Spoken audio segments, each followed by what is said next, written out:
Kali ini saya akan membahas soal SBMPTN tentang ekonomi, yaitu langsung saja nomor 1. Soal nomor 1 adalah berikut ini adalah bentuk kebijakan pemerintah untuk mengatasi inflasi. 1. Politik diskonto, menaikkan pajak, menaikkan hasil produksi, politik pasar terbuka, menaikkan cas rotio. Yang termasuk kebijakan moneter adalah penjelasannya kebijakan moneter, operasi pasar terbuka, kebijakan diskonto, kebijakan presiden kas, kebijakan fiskal, penggunaan pajak dan mengeluarkan pemerintah, kebijakan non moneter, peningkatan produksi, kebijakan umpan, pengawasan harga. Jawabannya adalah B, yaitu 145. 1. Politik diskonto, 4. Politik pasar terbuka, 5. Menaikkan kas rotio. Jadi itu jawabannya. Kita masuk nomor 2. Berikut ini beberapa jenis produk perbankan. 1. Kredit Happytalk, sertifikat deposito, deposit on call, kredit rekening koran, letter of credit, tabungan. Yang termasuk jenis simpanan uang di bank adalah, pembahasannya ada di samping, yaitu produk-produk pembankan. 1. Kredit aktif. Kredit aktif atau disebut dengan giro, simpanan atau tabungan yang dapat digunakan sebagai alat pembayaran. Nomor 2. Tabungan penjangka. Tabungan penjangka atau deposito penjangka, sejumlah uang yang disimpan di bank yang jangka waktu peringkatnya ditentukan. Tabungan deposito on call, tabungan tetap yang dapat diambil setelah adanya pemberitahuan terlebih dahulu. Deposit automatic rollover, deposito yang jangka waktunya dapat dipanjangkan bila pada saat telah jatuh tempo uang dapat diambil. Kredit pasif.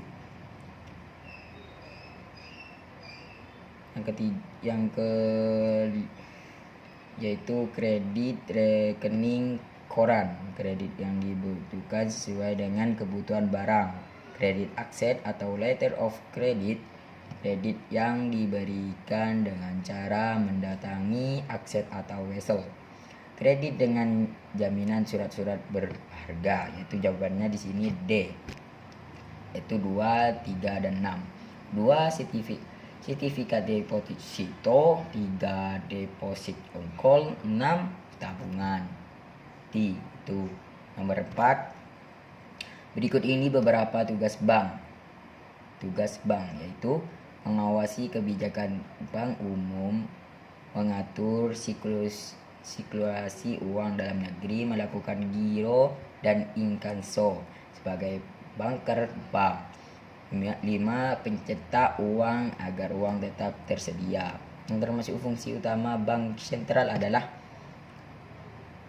pembahasannya, tugas bank sentral adalah menetapkan dan melaksanakan kebijakan moneter, mengatur dan menjaga kelancaran sistem pembayaran, mengatur dan mengawasi kegiatan bank umum sebagai penyediaan dan dana terakhir. Tugas bank umum menghimpun dana dari masyarakat dalam bentuk giro, tabungan, deposito berjangka, memberikan pinjaman kepada masyarakat, memberikan jasa lalu lintas pembayaran, yaitu jawabannya A, 1, 2, 4. 1. Mengawasi kegiatan bank umum. 2. Mengatur sirkulasi uang dalam negeri. 4. Sebagai banker bank. Masuk kita nomor 5. Nomor 5. Berikut ini beda bank dan lembaga keuangan non-bank yang paling tepat adalah dari saya melihat atau membaca soal ini, itu jawabannya pasti B, yaitu menyalurkan dana berbentuk uang, lembaga keuangan non-bank bentuk barang. Itu jawabannya nomor 4. Kita masuk nomor 5. Berikut ini kebaikan dan keburukan kredit. Siapa yang suka kredit ini? 1. Menaikkan produktivitas, memperlancar transaksi dagang, mendorong orang hidup konsumtif, pemerataan pendapat, mengakibatkan overproduksi yang termasuk kebaikan kredit adalah. Ini pembahasannya. Kebaikan kredit, produksi uang atau modal meningkat. Keburukan kredit, memberikan kesempatan berspekulasi. Jadi jawabannya adalah B, yaitu 1, 2, 3, 4. 1. Meningkatkan produktivitas. 2. Memperlancar transaksi dagang. 4. Pemerataan pendapatan. Nomor 7 sekarang, nomor 7. Perhatikan pernyataan berikut. Bisa dibaca sendiri. Jadi saya yang baca ini jawabannya adalah 2. 1. Kondisi di mana terjadinya peningkatan PDB atau GNP suatu negara atau daerah.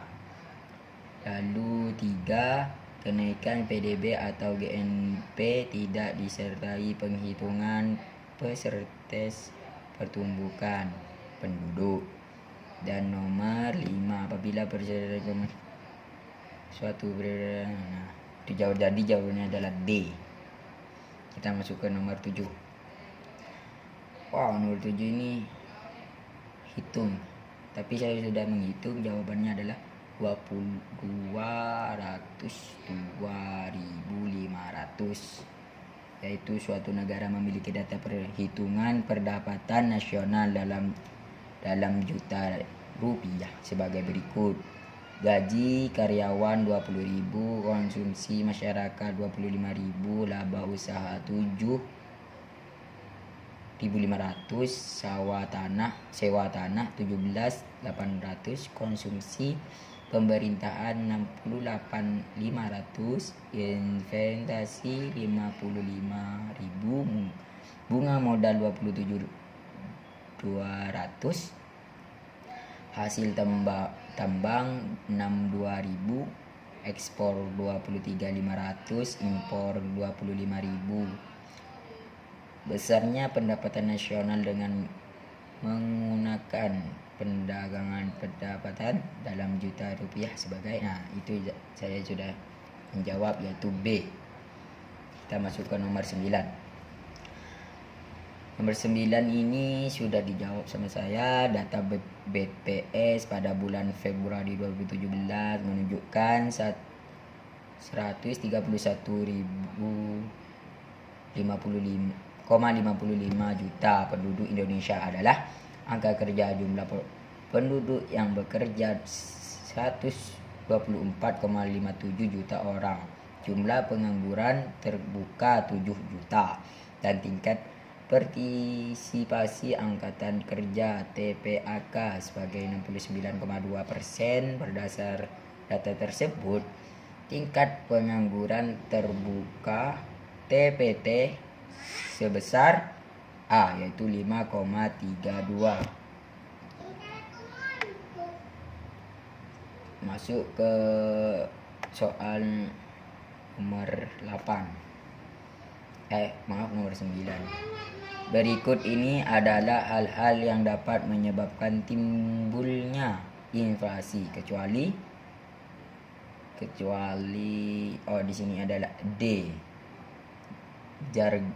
Harga barang-barang impor yang cenderung turun. Nomor 10. Pak Soma memiliki sebidang tanah 400 meter kubik dan luar bangunan 150 meter kubik. Harga tanah 800.000 per meter persegi, bangunan 250.000 per meter persegi. Jika NJOPTKP yaitu 12.000, maka besarnya PBB runtang adalah C, yaitu 34.500. Kita masuk ke nomor 11. Wow, nomor 11 ternyata banyak, guys. Larangan ekspor terhadap kayu gelondongan atau log diperketat dengan keluarnya peraturan. Nah, di sini kita saja jawabannya, yaitu B. Mendukung terjadinya aksi monopoli oleh pihak-pihak tertentu dalam pandangan kayu golongan atau log. Kita masuk ke soal nomor 12. Ini soal terakhir, yaitu pembangunan ekonomi di suatu negara dilakukan bersama-sama antara pemerintah dan swasta. Potensi, inisiatif, dan daya kreasi masyarakat dikembangkan sepanjang tidak merugikan kepentingan umum, namun masih ada pemusatan ekonomi pada suatu kelompok tertentu. Yaitu jawabannya adalah A. Ikut mengatur dan mengawasi perekonomian suatu negara. Nah, itu pembahasan atau menjawab soal SBMPTN ekonomi, yaitu sejumlah 12 soal ibu ekonomi saya. Jadi sekian dari saya. Kalau ada pertanyaan, ditulis di kolom komentar. Jangan lupa di subscribe, like, and share. Oke. Assalamualaikum warahmatullahi wabarakatuh.